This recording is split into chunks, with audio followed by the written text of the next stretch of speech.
which brought logs out to Caspar was quite an operation in its day. During the 75 years in which it operated, it utilized 7 different types of locomotives, including Jumbo and Daisy, which were tiny teapots,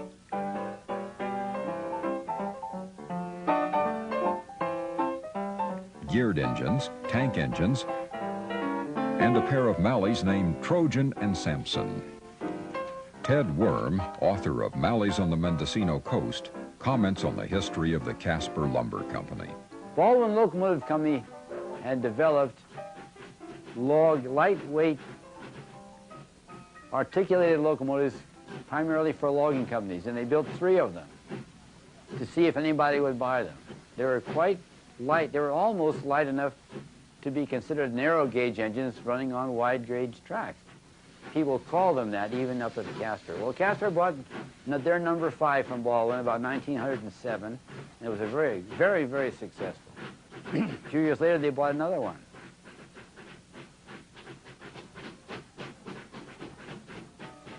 Once the area to the south of Jughandle Creek was logged off, a huge trestle, which was the tallest in its time, was built across the creek. Although destroyed by the 1906 earthquake, it was soon rebuilt. As one area was logged off, another area was established for cutting. The ridge separating the Noyo River Canyon from Caspar was first surmounted by the building of incline railroads. After rights to log the Noyo River Canyon were received from the Union Lumber Company, a half-mile tunnel was constructed, eliminating need for the inclines. They pulled a little subterfuge on Union Lumber. Union Lumber was paying some of their employees in chits, scrip. They could trade it for food at the company store, or they could go to San Francisco and get cash for them. Caspar Lumber, the president at that time, was a woman, the daughter of the founder. She offered a newspaper ad. She says, Caspar Lumber Company will redeem all your Union Lumber Company scrip for cash at their office 4 miles south of Fort Bragg. By the time they had collected, I think they don't know exactly the amount, and the guy who knows wouldn't let me see the notes.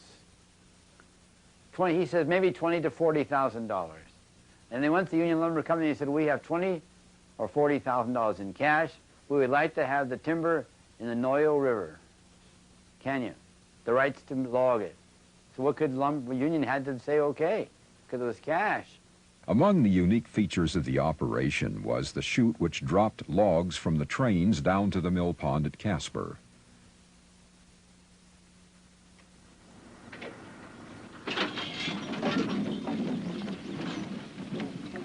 As the logs roared down the 150-foot drop, they often exceeded 40 miles an hour and created a huge splash which drenched automobiles crossing the pond on the State Highway Bridge below.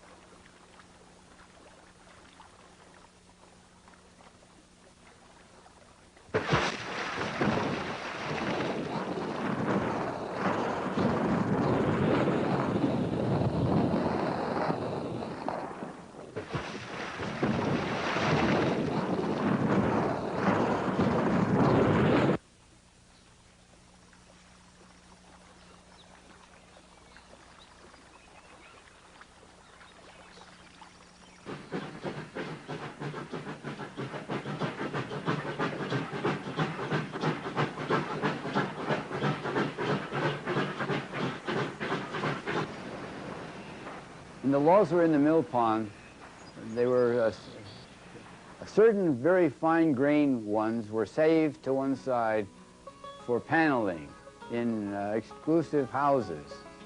They called them the parlor logs. When they were filming some of these sequences about 1903 for the World's Fair back east, the film makers wanted to get pictures inside of the sawmill, and there was no way of lighting in those days. The woman who ran the president of the company, I think her name was Abby Krebs. she volunteered to have her company take the timber off the roof so they could film inside of the sawmill, and that's how these films were made.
The double-sided bandsaw blade increased the output of a mill by being able to cut a log in both directions.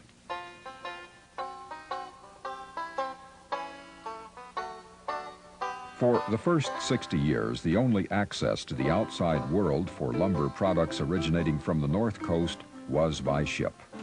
The rocky shores of this area have only a few natural harbors. Where small rivers eroded the cliffs enough so a ship could land, the sailors called them dog holes. If a cove existed where a ship could be nudged in and goods destined for market loaded, then it would soon become a port of call. In the early days, the schooners were loaded by using a lumber chute which was suspended out over the water. In later years, they utilized a skyhook running along a high line. If the wind was blowing from the southwest, it blew right into the port, into the hole where the ship was. And how could a sailing ship expect to get out into a headwind? So they were stuck. They were sometimes 3 or 4 days getting out. The storm caught them and threw them up on the shore. So they welcomed the coming of steamboats. They could get a steamboat going and then within an hour out of the port, cut the cables and sail out and get to the sea before the storm hit. Once they were at sea, the storm didn't pose the threat that it did.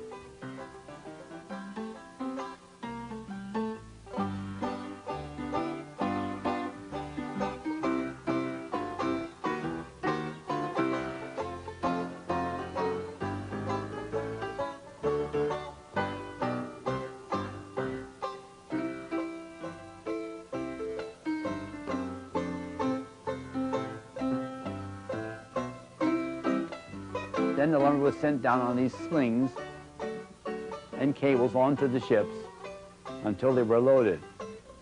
And they were loaded so fully, if you look occasionally at an old picture, you will see that the deck of the ship, the railing of the ship, is just above the water, maybe a couple of inches. And there's lumber piled up inside of there, piled 5 or 6 feet higher. But of course, the theory was it couldn't sink because it was all wood inside and out. And some of them were low or had punched holes in the bottom, and they still got into San Francisco Bay because it wouldn't sink as long as the engine would work, or they could be towed.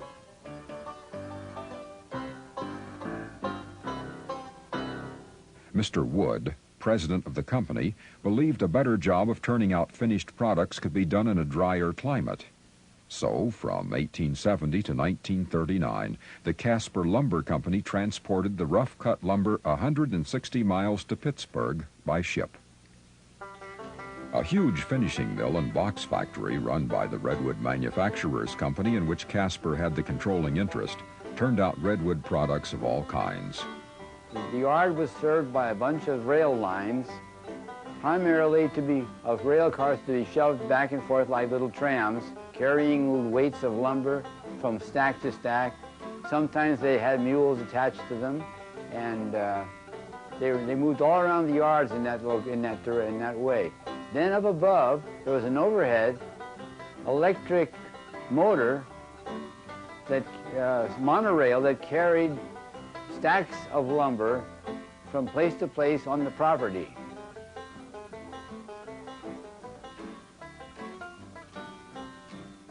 Probably 3 or 4 miles of this overhead monorail. But the stuff on the ground was about 2-foot gauge, which would make it very interesting to modelers. Since manual labor was cheap, so what if it took a few hours to load a boxcar by hand? As long as the boys kept moving, the brass collar was happy.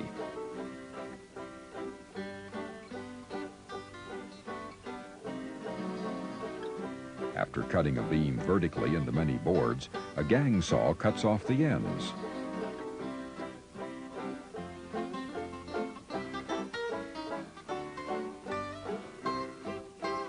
Without the benefit of gloves to protect his hands, a man feeds a machine designed to slice shakes out of heartwood.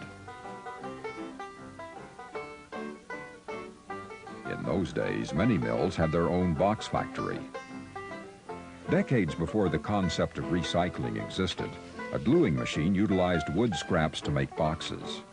What today comes packaged in plastic or cardboard used to come in wooden boxes. Cigar boxes, orange crates, boxes of all shapes and sizes.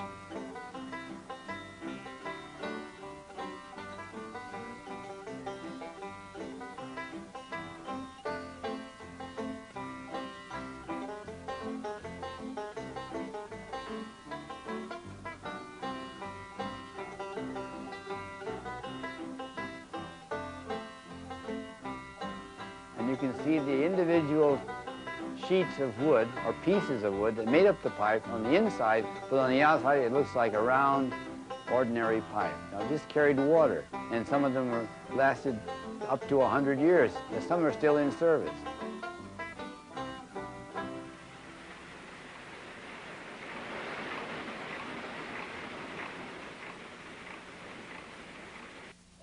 In the spring of 1938, the Railway and Locomotive Historical Society, which had been doing things like this for a couple of years, sponsored an excursion train to the Redwood country, specifically the California Western Railway and the Caspar Lumber.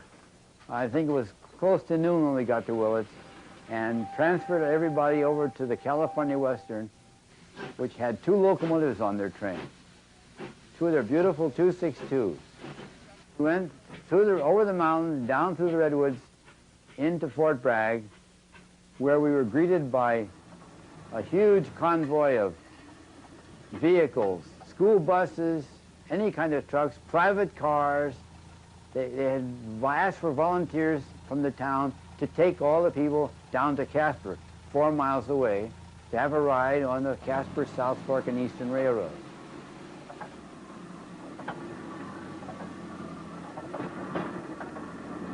The engine was a 2662 articulated Malley locomotive from Baldwin Locomotive Works. Beautiful thing, in beautiful maintained condition, shined up and everything, all polished for the day. And people were delighted to have the chance to ride on top of the locomotive. Everybody, even one guy was standing up there blowing the whistle from the top of the engine. And well, one picture shows you can't see the engine, all you see is it looks like a furry bunch of people moving down a railroad track, all over covering the engine. And the cars behind it, everybody was sitting out in the open. At the back was a boxcar, which was empty. No one got in that, of course. And everybody had a great time. What a day.